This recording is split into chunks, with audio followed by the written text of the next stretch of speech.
If I told you that on a single day in late January 2026, the US dollar, gold, silver, and Bitcoin all crashed simultaneously, you might think I was describing a random market panic. If I told you that this coordinated collapse happened despite the dollar and precious metals historically moving in opposite directions, you would probably ask how that's even possible.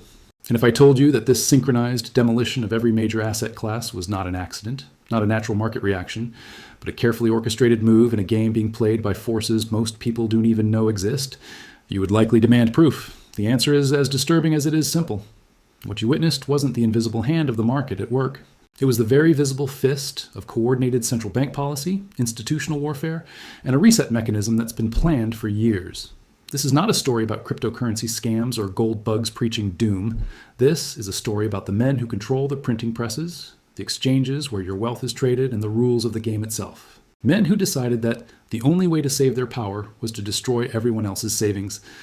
And today, we are going to unravel this mystery piece by piece. So grab your tea and focus. Because to understand why your purchasing power is evaporating today, you have to understand what happened in the 48 hours between January 27th and 29th, 2026, a 48-hour period that may come to define the next decade of your financial life. But before we dive into the mechanics of the crash, we must first look at the smoking gun, the undeniable evidence that this was not organic. Do you remember where you were when you saw the headlines? Dollar hits 4-year low, gold crashes $70 in minutes, silver plunges from 90 to 73, Bitcoin bleeds to 83,000. It was a bloodbath. And while markets panicked, one voice remained eerily calm. President Donald Trump, when asked about the dollar's collapse to 95.6 on the dollar index, the lowest level since early 2022, smiled and said, "I think it's great. The dollar's doing great. Great." The reserve currency of the world just experienced its worst single-day drop since April 2025. Down 1.5% in a day, down 12.3% over 12 months, from 109 to 95.6. The worst annual performance since 2017, right before the last financial crisis. And the President of the United States said it was great. But here's what makes this chilling. It wasn't just the dollar. While Trump was celebrating currency collapse, something impossible was happening in metals markets. Gold, which is supposed to rise when the dollar falls, hit an all-time high of $4,638 per ounce. Then midday, with no news, no announcement, no fundamental change, it crashed $70 in hours. A violent, sudden sell-off that caught every trader off guard. Silver performed the same dark magic. It surged past $90, a record high, a 200% gain in 12 months.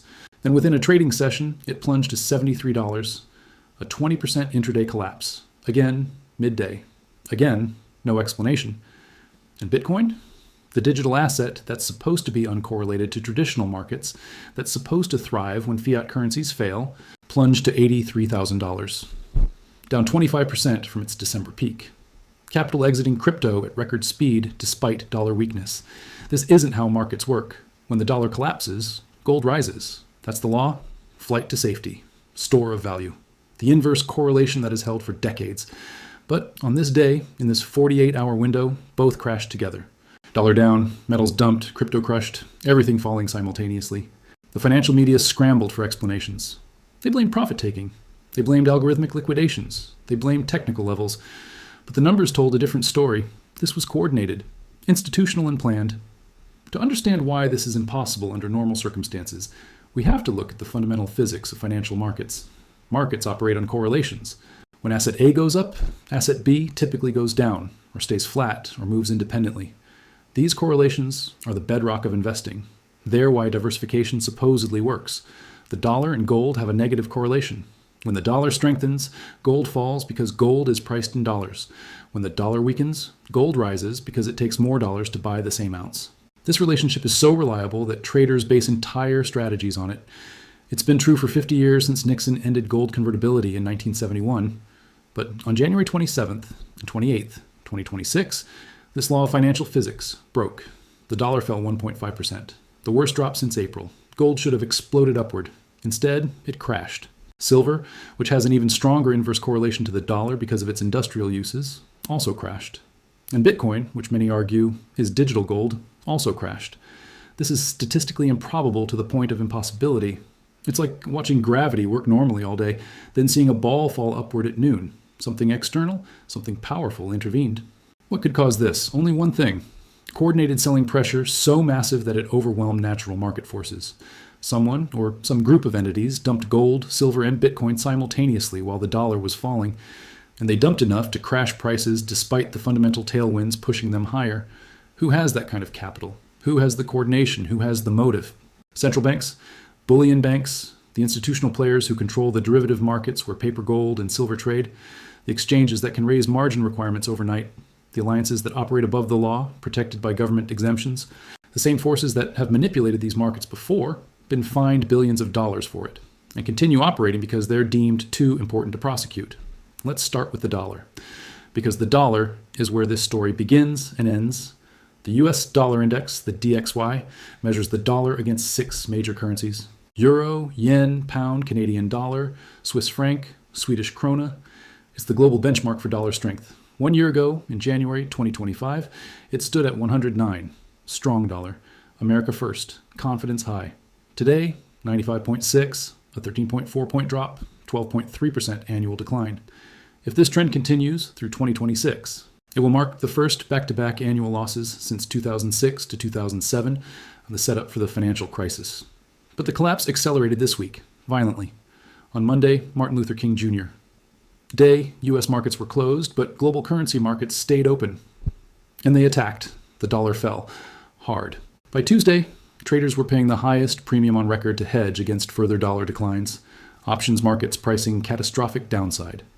Then Trump spoke. When asked if the dollar had fallen too much, he didn't express concern. He said, "I think it's great." The markets interpreted this as policy. The president wants a weak dollar. And they reacted. The ICE US dollar index immediately dropped another 1.5%, down to 95.5, 4-year low. Treasury Secretary Scott Bessent scrambled to reassure markets. He reaffirmed a strong dollar policy. He said fundamentals are sound. He dismissed speculation of coordinated currency intervention with Japan, but traders didn't believe him because the fundamentals aren't sound. The federal deficit is projected to exceed $2 trillion for fiscal year 2026. The national debt is $38.7 trillion and rising. Interest payments exceed $1 trillion annually. The Federal Reserve cut rates 3 times in late 2025, from 5.3% to 3.75%. Narrowing the yield advantage that made dollar assets attractive.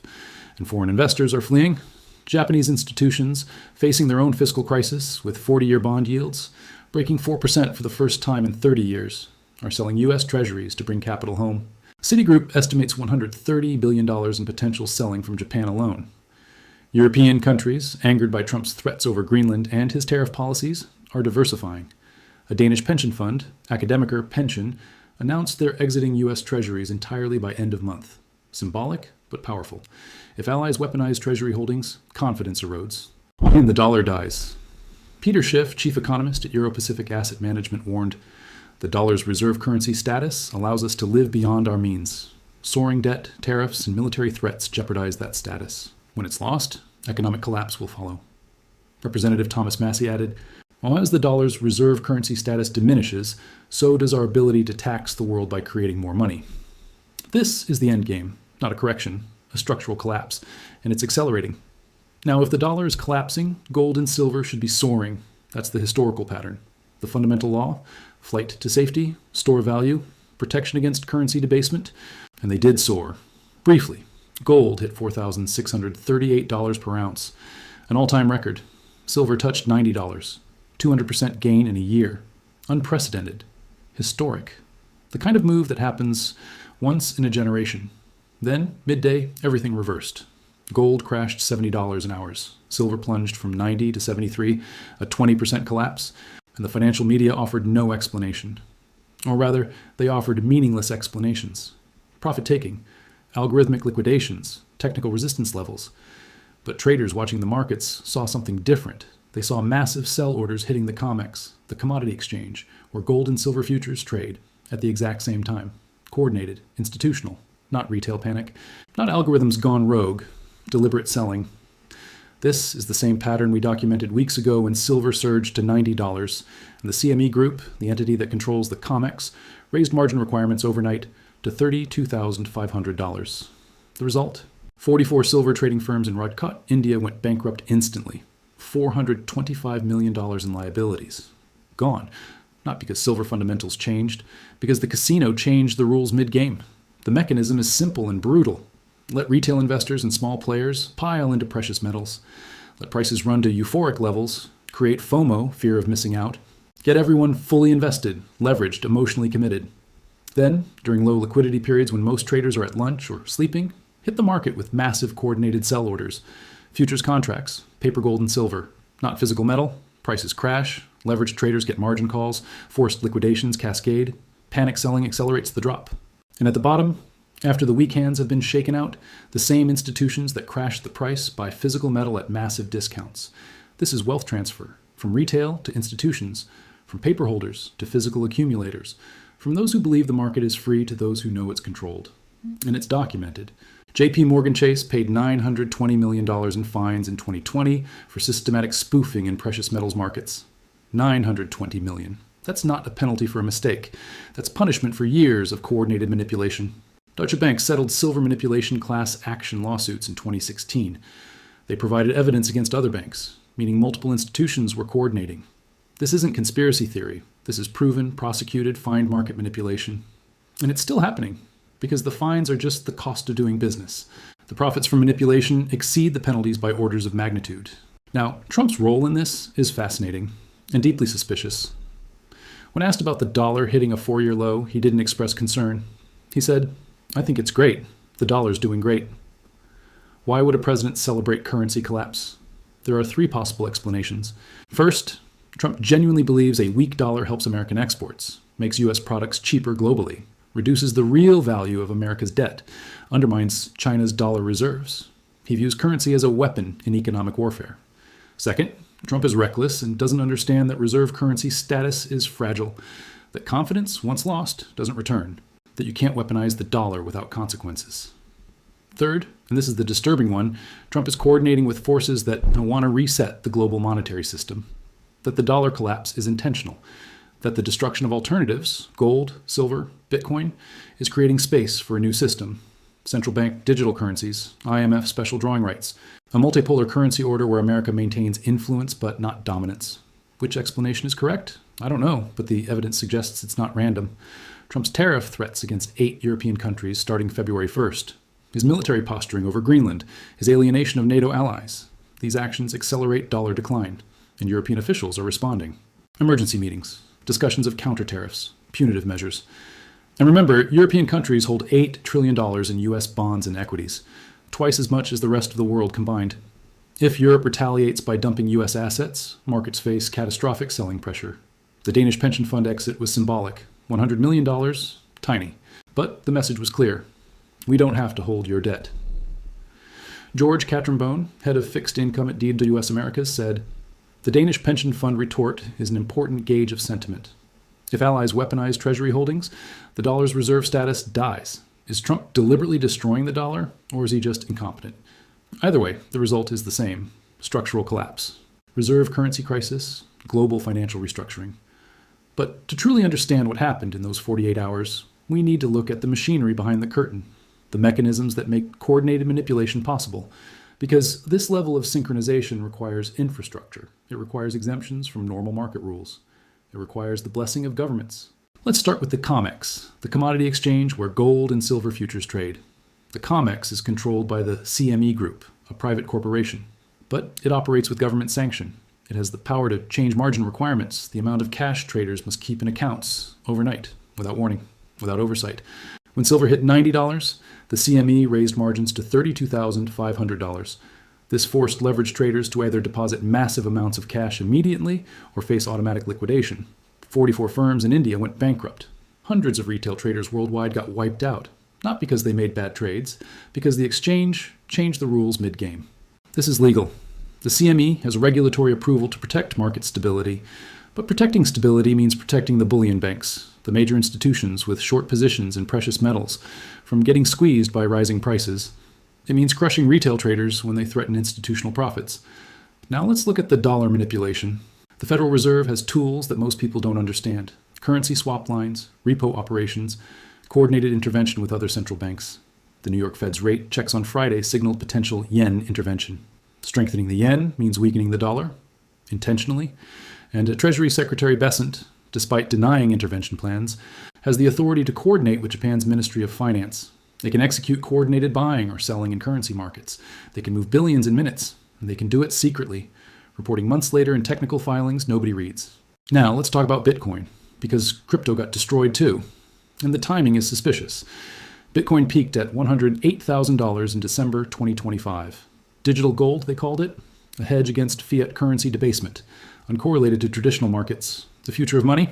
By mid-January, it was still holding above 100,000. Resilient, strong, until it wasn't. Bitcoin plunged to $83,000, down 25% in weeks, the lowest level in 2 months.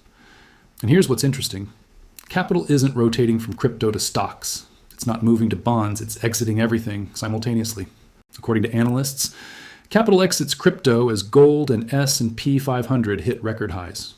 But then gold crashed too. So where's the money going? Cash, treasury bills, short-term liquid assets, money market funds. Investors are de-risking aggressively across all asset classes. But there's another factor. Bitcoin's correlation with the Japanese yen is at record highs. Why does this matter? Because the US and Japan are coordinating yen intervention. The New York Federal Reserve conducted rate checks on Friday, signaling potential support for Japan strengthening the yen. Strengthening the yen means weakening the dollar, and it creates technical selling pressure in Bitcoin because of complex carry trade dynamics.